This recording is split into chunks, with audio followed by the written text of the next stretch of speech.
Bismillah.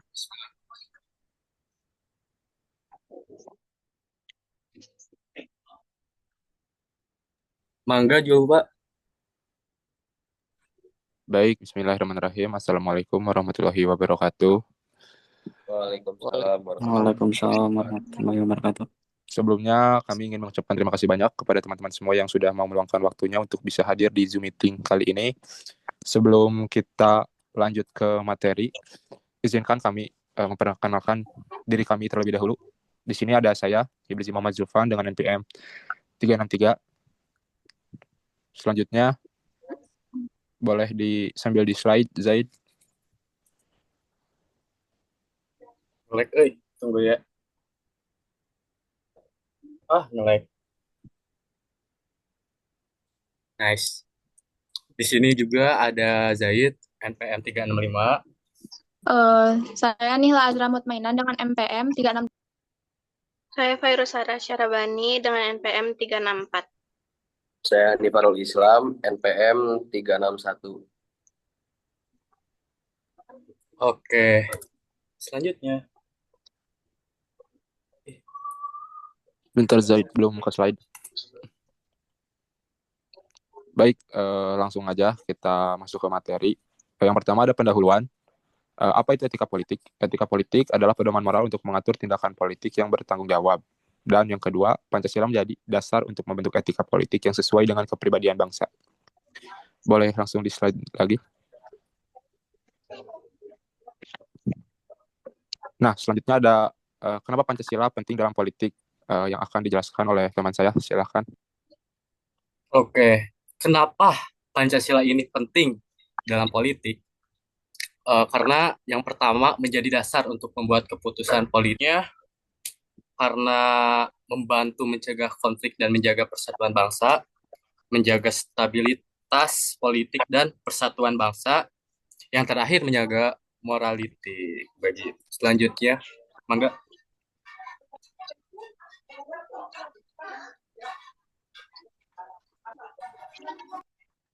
Langsung saja saya di sini ingin menjelaskan tentang nilai-nilai Pancasila dalam etika. Pertama, keimanan dan keberagaman agama.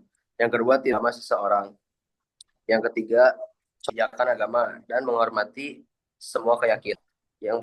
Poin pertama, menghormati hak asasi agama.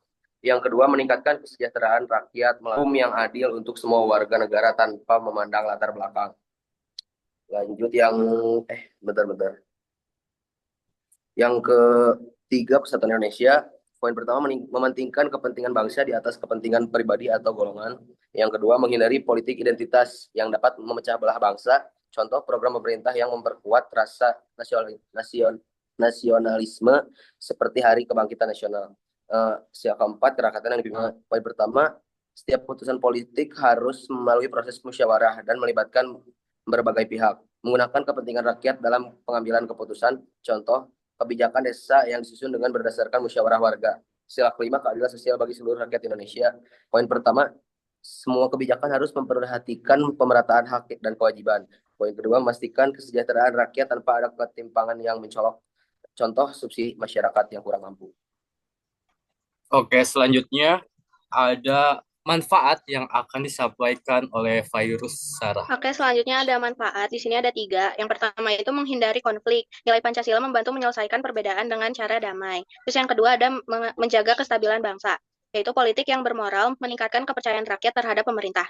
Dan yang terakhir ada meningkat sila, memperhatikan kebutuhan semua rakyat. Selanjutnya ada tantangan dalam mengimplementasikan, akan disampaikan oleh Nihla. Sebentar. Silakan Nihla. Baik, di sini saya akan menjelaskan tentang tantangan dalam implementasi. Yang pertama itu ada politik uang atau serangan fajar. Jadi serangan fajar ini biasanya sering muncul mendekati pemilu ya. Tindakan ini nggak boleh soalnya merupakan tindakan koruptif, jadi dapat merugikan. Terus juga dapat merusak keadilan. Jadi beberapa pemimpin itu hanya mengetahui simbol-simbol Pancasila tetapi tidak mengamalkan nilai-nilainya. Yang ketiga ada pragmatisme politik. Jadi politik itu hanya sebagai kepentingan sesaat, bukan untuk rakyat.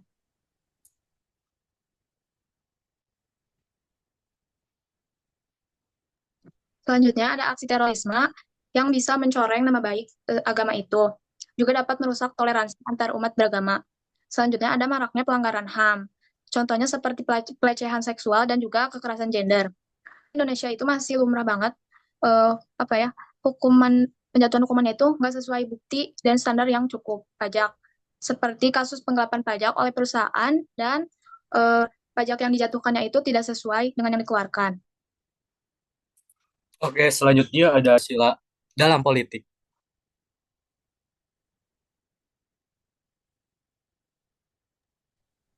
Boleh, Sarah? Buat buat materi terakhir, pertama ada musyawarah, kemudian harus melalui diskusi. Contohnya program pendidikan gratis. Yang ketiga ada melindungi keberagaman dihormati. Ya, pertanyaan dan diskusi. Apakah boleh yang Aku mau nanya. mau bertanya? Aku mau nanya, Boleh. Boleh Kang Ari, bangga. bisa balik lagi ke slide yang ini nggak? Nilai-nilai etika, nilai-nilai Nilai-nilai. Pancasila dalam etika.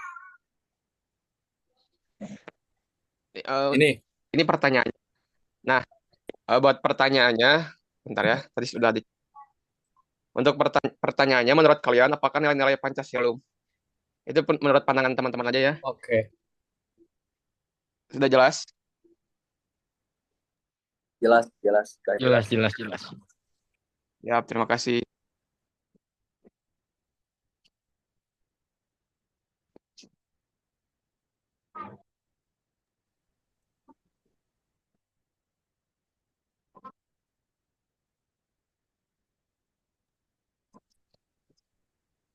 Ini langsung jawab atau ditampung dulu? Langsung aja weh. Langsung aja, Langsung aja. Mangga.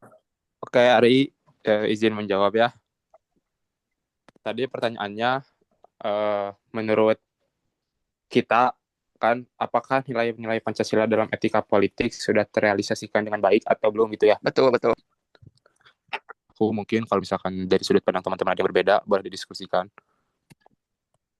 Kalau menurut aku, implementasi dari nilai-nilai Pancasila dalam etika politik di Indonesia, khususnya di era sekarang gitu, masih belum terrealisasikan dengan baik atau masih menghadapi. Pancasila kan sebagai dasar negara memuat nilai-nilai yang seharusnya itu menjadi pedoman atau membimbing perilaku-perilaku politik. Nah, tetapi di era sekarang yang kita lihat perilaku politiknya tuh masih ada, misalkan dari sistem birokrasi atau demokrasi yang masih kurang. Contoh pemerintah atau suatu bawa ke ranah hukum. Lalu keadilan sosial contohnya ketika kita melihat kasus-kasus seperti ada dua orang, yang satu orang itu misalkan kita sebut aja orang yang berada atau mempunyai jabatan, lalu yang satu orangnya tidak mempunyai jabatan atau bisa disebut dengan orang kecil. Nah, yang kita lihat kebanyakan kasusnya kan untuk keadilan sosial di sini, si hukumnya pasti tumpul ke atas tapi tajam ke bawah gitu. Menurut aku itu sih, jadi belum diimplementasikan dengan baik oleh para pelaku-pelaku politik gitu. Udah terjawab belum, Ari? Atau misalkan teman-teman ada yang punya pandangan lain, boleh didiskusikan. Siap, terima kasih, cukup terjawab. Terima kasih teman-teman. Ada yang mau dinilai?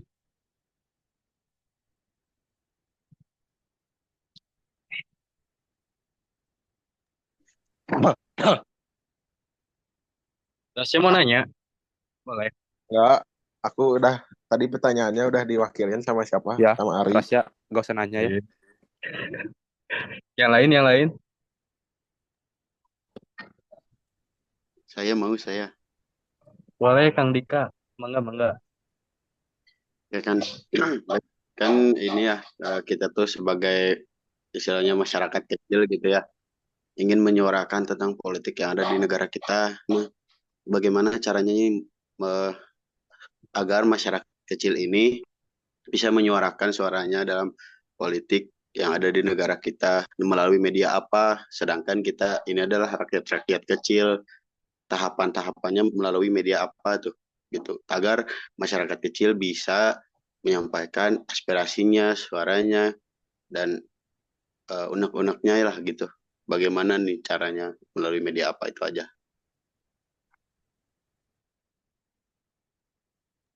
Jelas apa kurang jelas? Boleh diulang sekali lagi nggak? Dik? Maaf banget ini, Mas. Ya yang intinya bagaimana Intinya, caranya masyarakat kecil bisa menyuarakan unek-uneknya terhadap politik yang ada di negara kita melalui media apa agar masyarakat kecil bisa itu aja.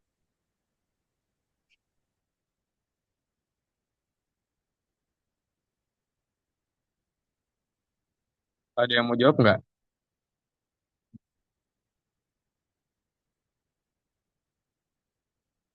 Ya udah, izin ya, ini mah kan pandangan aku tersendiri. Sekarang Iya mah nggak? dunia tuh udah canggih ya. Adanya media sosial, terus adanya la- layanan aduan, ada organisasi masyarakat juga. Nah, bisa dari yang seperti itu, di kan maksudnya kalau misalnya rakyat kecil ya, eh biasanya, oh ini aja, kayak misalnya Instagram atau apa gitu media sosial, WhatsApp, grup WhatsApp kayak gitu, kan itu hampir semua rakyat kecil juga pastilah punya untuk sekarang mah HP mah gitu kan. Ya mungkin bisa aja di apa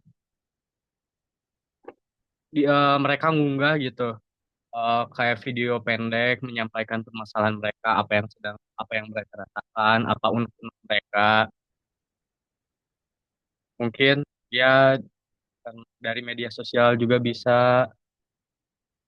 Yang lain ada yang mau nambahin nggak?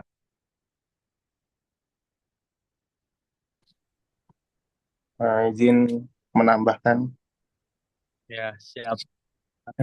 untuk pertanyaan tadi, media apa sih yang bisa menjadi tempat untuk masyarakatnya? Menurutku dari pemerintahnya harus membuka ruang-ruang publik terbuka yang jadi tempat untuk masyarakat eh, berpartisipasi politik di sana. Jadi kayak contohnya kan pada saat pemilu kemarin ada 3 paslon presiden, dia melakukan gimana caranya membuka ruang publik untuk mahasiswa masyarakat berdiskusi, berdialog, berdialektika dengan para pemimpin. Jadi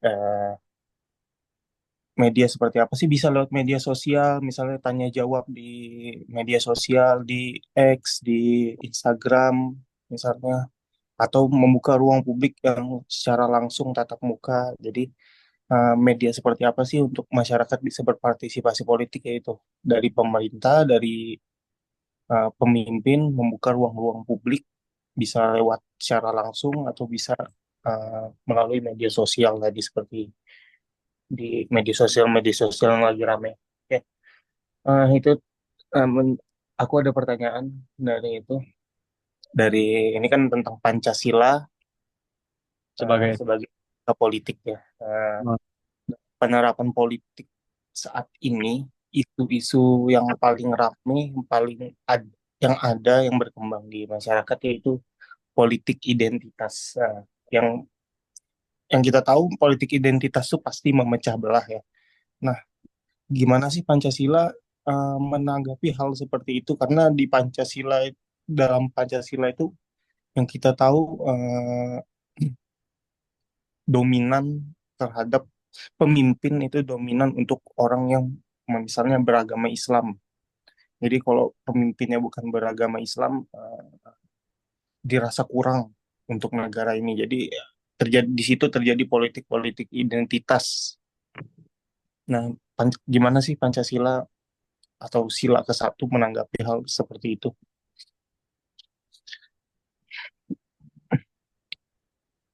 Apakah jelas? Kalau minta diulangi boleh.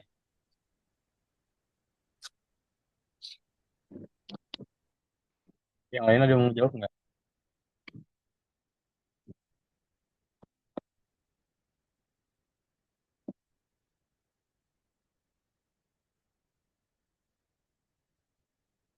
Nggak ada ya.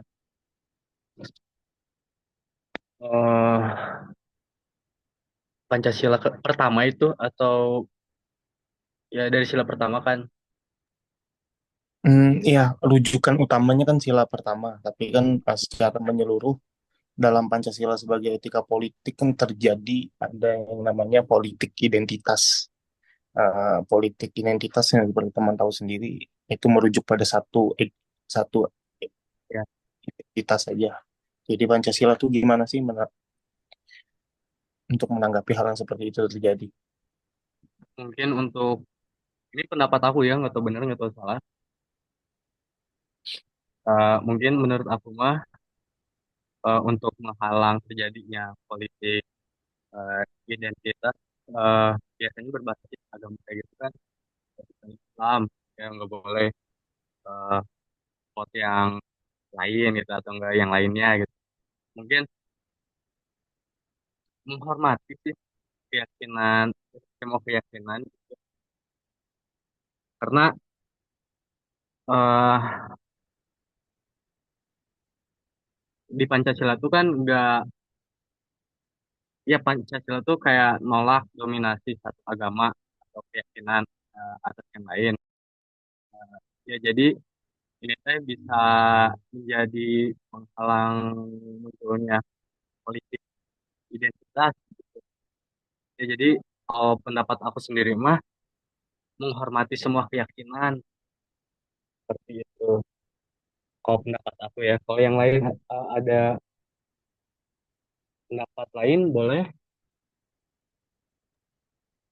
Nah, tadi di jawaban si Zahid tadi mengenai harus menghormati uh, semua keyakinan. Nah, penerapannya untuk masyarakat yang dalam tanda kutip yang konservatif, yang sangat-sangat uh, tidak setuju dengan hal seperti itu tuh gimana?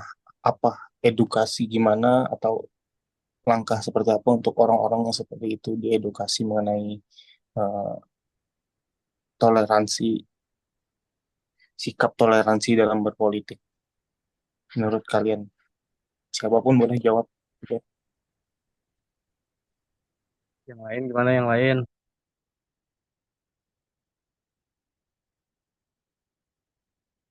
Ada yang mau jawab nggak?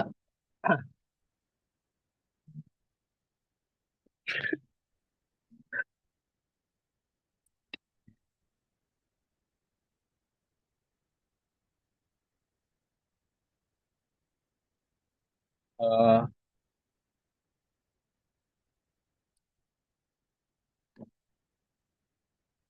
Mungkin ini sih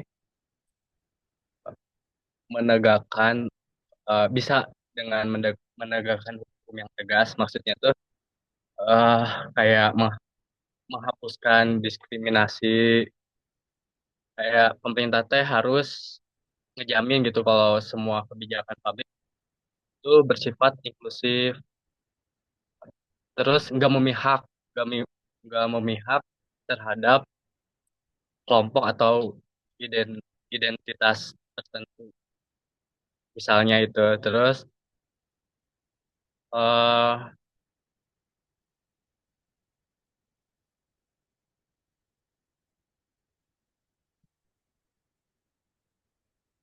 ini sih bisa kayak tadi misalnya yang kata eh, Kang Raga, Kang Sauki, kayak kampanye sosial, kayak misalnya menggunakan media sosial atau film atau diskusi publik untuk menyebarkan pesan persatuan kebinekaan berdasarkan Pancasila. Terus dari pendidikan juga bisa kayak menyadarkan nilai Pancasila kayak gitu. Ya mungkin kayak gitu. Yang lain ada yang mau nambahin nggak?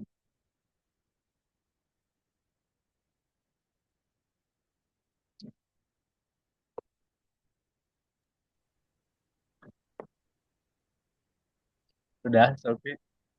Oke, terima kasih. Ya, terima kasih kembali. Ada yang mau ditanyakan lagi? Aku mau nanya, Boleh, Aira. Silakan. Kan tadi tuh ada di poin berapa gitu ada maraknya pelanggaran HAM. Nah, pertanyaannya tuh eh, bagaimana sih apa sih yang menyebabkan maraknya pelanggaran HAM di negara Indonesia ini? Penyebab ya. Ya penyebab. Ada yang mau jawab nggak, guys? Yang lain, ayo. eh Virus atau inilah dan lain-lain.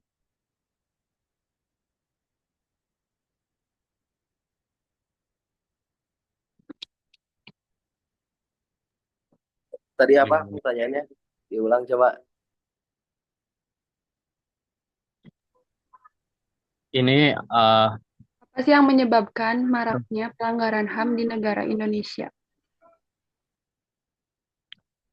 banyak sih sebenarnya mah. eh Contohnya dari mungkin kesenjangan sosial bisa terjadi karena itu. Terus, eh, lemahnya hukum atau lemahnya penegakan hukum. Banyak sih. Oh, Kanip mau nambahin, Anip?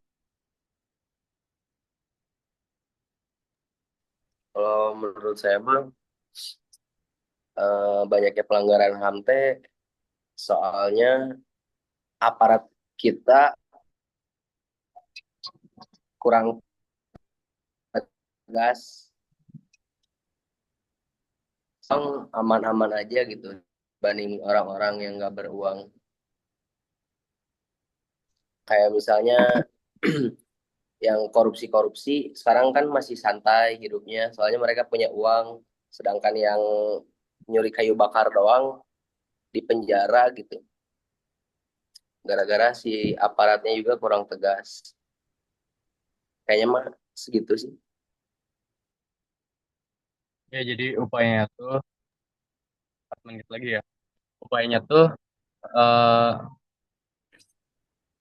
ya perlu kayak kita tuh perlu gitu penegakan hukum yang kuat, terus edukasi mengenai HAM ini, terus partisipasi aktif sebagai kita misalnya sebagai masyarakat dan organisasi sosial seperti itulah mungkin sudah cukup Aira. Izin menambahkan boleh?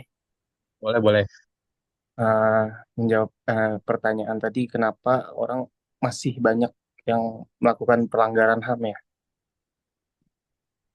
Benar nggak? Betul, betul.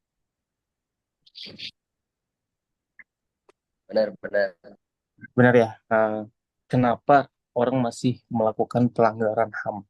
Menurutku balik lagi ke setiap orangnya, pemahaman mereka tentang hak asasi manusia itu gimana? Pemahaman mereka batasan-batasan hak-hak untuk manusia itu seperti apa? Jadi selagi mereka kurang memahami tentang hak-hak orang lain, mereka tidak tahu apa yang mereka lakukan itu melanggar hak orang lain atau enggak. Jadi balik lagi yang pada akhirnya adalah ke pemahaman pribadi masing-masing tentang hak asasi manusia itu. Jadi kalau kita paham tentang hak asasi manusia, kita tahu batasan-batasan mana yang boleh dilakukan atau batasan-batasan mana yang kalau kita lakukan itu bisa melanggar hak asasi manusia untuk diri kita sendiri atau paling utamanya adalah melanggar hak asasi manusia orang lain. Jadi intinya pribadi masing-masing harus mengetahui hak asasi manusia itu seperti apa dan batasannya seperti apa. Gitu sih. Ya, mantap mantap. Terima kasih. Terima kasih juga Mas Topi. Eh, ada yang mau ditanyakan lagi? Oh iya, Aira cukup Aira. Cukup, cukup. Terima kasih. Kembali. Ada yang mau ditanyakan kembali? Tanyakan lagi sebelum diakhiri sesi ini. Cukup, cukup. Cukup, cukup. Siap, Mas Ari. Kesimpulannya, Pancasila adalah dasar moral dan pedoman untuk menciptakan politik yang adil, bertanggung jawab, dan mengutamakan kepentingan rakyat. Peran Pancasila membangun politik yang demokratis serta bermoral. Harapannya dengan junjungan nilai-nilai Pancasila, generasi muda diharapkan dapat berperan aktif dalam menciptakan politik yang bersih, adil, dan berkeadilan. Sekian dari kelompok 12. Mohon maaf bila ada salah kata. Wassalamualaikum warahmatullahi wabarakatuh. Waalaikumsalam warahmatullahi wabarakatuh. Terima kasih. Terima kasih.